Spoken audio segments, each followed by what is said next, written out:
ان کو اب آئین کے اندر بھی غیر مسلم قرار دیا جائے، اور ان کو اب آئین کے اندر بھی قادیانی غیر مسلم تھے اور ان کو اب آئین کے اندر بھی غیر مسلم قرار دیا جائے۔ آج بھی پاکستان کے اندر مختلف فتنوں کے ذریعے ہماری اس نوجوان نسل کو گمراہ کیا جا رہا ہے،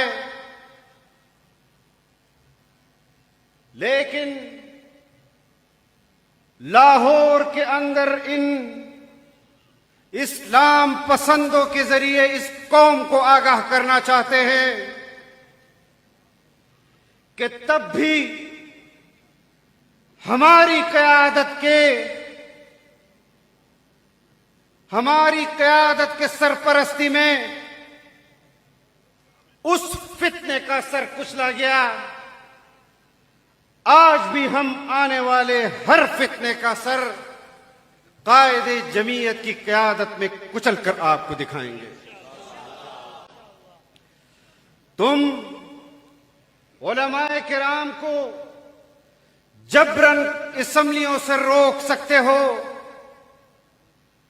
تم جمعیت کی قوت کو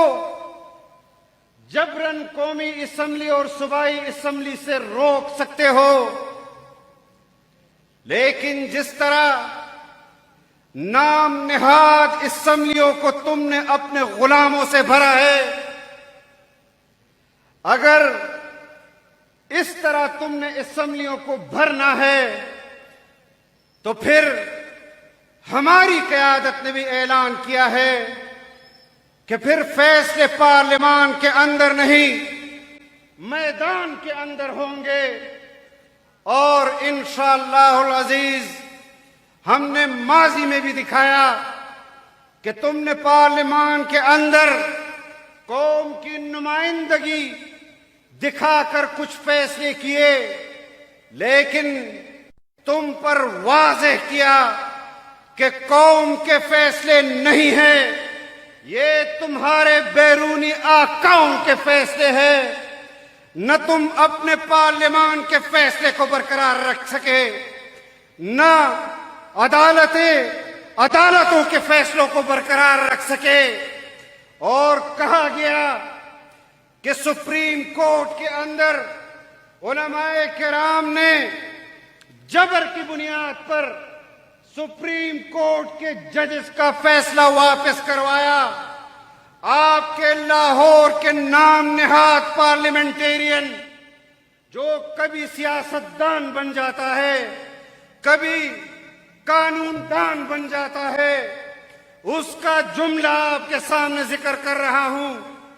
اسی نے یہی جملہ کہا تھا کہ عدالت نے علماء نے جبر اور طاقت کی بنیاد پر مبارک ثانی کا سپریم کورٹ کا وہ فیصلہ واپس کروایا، اور میں لاہور کے ان غیور مسلمانوں کو بھی بتانا چاہتا ہوں کہ اس نے ادھوری بات آپ کو بتائی۔ جب